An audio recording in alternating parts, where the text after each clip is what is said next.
জানুয়ারি ছিল KKR এর 18তম foundation day. শনিবার সন্ধ্যায় দাঁতন নাইট ক্লাব ও গোল্ডেন নাইটসের যৌথ উদ্যোগে বেলদা স্টেশনের কাছে KKR ফ্যানরা প্রথমে বেলদা বাস স্ট্যান্ডে র্যালি করে।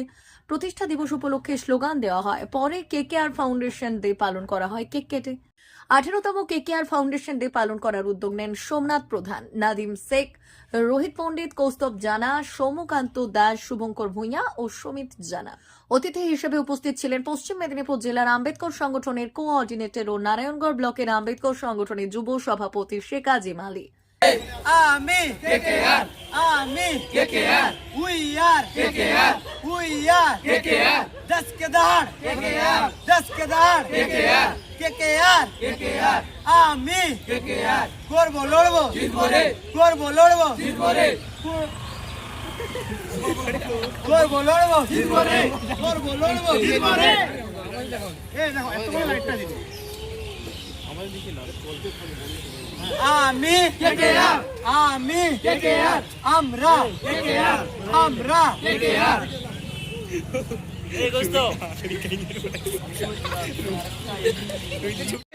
করবো লড়বো জিতবো রে, করবো লড়বো জিতবো রে, কলকাতাতে KKR, বেলদাতে KKR, দাঁতনে KKR, ওই ছেলেটা KKR, ওই মেয়েটা KKR, ওই দিদিটা KKR, খড়গপুরে KKR, মেদিনীপুরে KKR, নারায়ণগড়ে KKR, এগরাতে KKR, কাঁথিতে KKR, দীঘাতে KKR, হলদিয়াতে KKR, যাচ্ছে কারা KKR, লড়ছে কারা KKR, ওই দিদিটা KKR, ওই ভাইটা KKR, ওই ভাইটা KKR, করবো লড়বো জিতবো রে, করবো লড়বো জিতবো রে, করবো লড়বো জিতবো রে। কলকাতা নাইট রাইডার্স প্রতিষ্ঠা দিবস 18তম হচ্ছে দাতুন নাইট ক্লাব এবং হচ্ছে গোল্ডেন নাইট এর যৌথ উদ্যোগে এই KKR এর প্রতিষ্ঠা দিবস পালন করা হলো। আমরা KKR এর ফ্যান, এই আজকে প্রতিষ্ঠা দিবসে KKR এর সবাইকে জানাই শুভেচ্ছা, অভিনন্দন ও ভালোবাসা। শুধু KKR ফ্যান নয়, ক্রিকেট প্রেমী যত মানুষ রয়েছে যারা ফুটবলকে ভালোবাসেন, ক্রিকেটকে ভালোবাসেন, সবাইকে আমরা শুভেচ্ছা অভিনন্দন জানাই KKR এর তরফ থেকে। আজকে কেক কেটে KKR এর সেলিব্রেশন করা হলো, আমরা প্রতিষ্ঠা দিবস পালন করলাম। আমাকে সোমনাথ ভাই আমন্ত্রণ করেছিল, তাকে অসংখ্য ধন্যবাদ জানাই এবং সবাই ভাইকে ভালোবাসা জানাই। KKR এর প্রতিষ্ঠা দিবসে সবাইকে ভালোবাসা থাকলো। KKR জিন্দাবাদ। আমি KKR, আমি KKR, we are KKR, happy birthday KKR। মা ওয়েলফেয়ার ফাউন্ডেশন নেশা মুক্তি ও পুনর্বাসন কেন্দ্র। বিজ্ঞানসম্মত আধুনিক পদ্ধতি ও অভিজ্ঞ চিকিৎসকদের দ্বারা চিকিৎসা ও কাউন্সেলিং করানো হয়। নেশার প্রবণতা থেকে বের হওয়ার জন্য চাই সৎ ইচ্ছা। এই নেশাসক্ত ব্যক্তিদের নানান সমস্যার সম্মুখীন হতে হয়, তারা চাইলেও এই পথ থেকে বেরিয়ে আসতে পারেন না, হতাশ ও একাকিত্ব বোধ করেন। তাদের ভুল পথ থেকে স্বাভাবিক জীবনে ফিরিয়ে আনতে আমরা বদ্ধপরিকর। মাদকাসক্ত ব্যক্তি পাগল নয়, খারাপ নয়, তারা শুধুই অসুস্থ। প্রয়োজন শুধু সঠিক চিকিৎসা।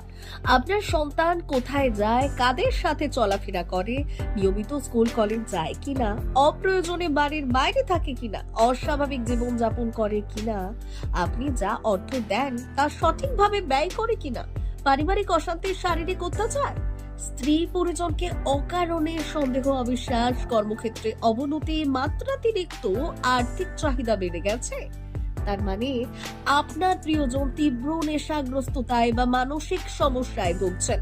নেশামুক্তি ও মানসিক রোগের নিরাময় ও কাউন্সেলিং কেন্দ্র এখন বেলদায়। মদ, গাঁজা, ড্রাগস ও ইত্যাদি বিভিন্ন ধরনের নেশা এবং মানসিক রোগের চিকিৎসা করতে হলে আজই আসুন মা ওয়েলফেয়ার ফাউন্ডেশন। এখানে আমাদের চিকিৎসা পদ্ধতি: 1. নেশাগ্রস্ত রোগী এবং তার পরিবারের কাউন্সেলিং এর ব্যবস্থা। 2. নিয়মিত যোগ, প্রাণায়াম ও ধ্যানের মাধ্যমে এবং মোটিভেশনাল ক্লাসের মাধ্যমে রোগীকে সুস্থ করা। 3. নিয়মিত ডাক্তারি পরিষেবা ও অভিজ্ঞ সাইকোথেরাপিস্ট দ্বারা কাউন্সেলিং এর ব্যবস্থা প্রদান। 4. প্রত্যেক রোগীর নিজস্ব শারীরিক এবং সামাজিক বৈশিষ্ট্য অনুযায়ী পৃথক পৃথক কাউন্সেলিং এর ব্যবস্থা, অভিজ্ঞ পরামর্শদাতার পরামর্শ প্রদানের ব্যবস্থা। 5. অনিচ্ছুক রোগীদের বাড়ি থেকে চিকিৎসা কেন্দ্রে নিয়ে আসার ব্যবস্থা করা হয়। বিশ্ব স্বাস্থ্য সংস্থা দ্বারা অনুমোদিত মদ, গাঁজা, ড্রাগস ও মানসিক রোগে চিকিৎসা করতে হলে আজই আসুন মা ওয়েলফেয়ার ফাউন্ডেশন বেলদা থেকে। যোগাযোগ করুন আমাদের সঙ্গে। Mobile number 9144587202। মা ওয়েলফেয়ার ফাউন্ডেশন বেলদা, কেশিয়ারি মোড়, রেলগেটের কাছে, মোহাম্মদপুর।